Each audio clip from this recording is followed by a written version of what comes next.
natin.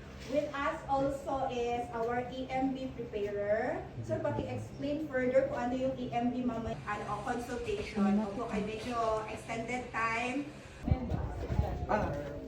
Kaya alam ako na naisip sa'yo na ano. Kasi ay,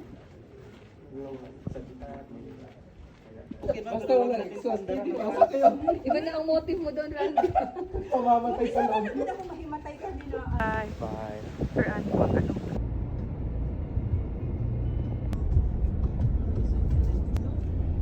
May buwan ka PSA.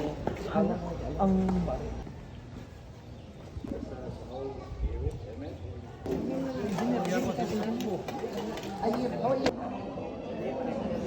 Tap sila with now EIA, it's the report.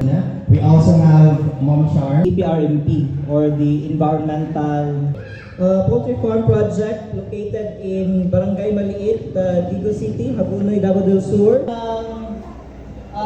Genset, but subject to application of Sa to ang palibot. Labi na ni regarding sa complaint. And nakausap ko na rin ang barangay council regarding doon sa complaint.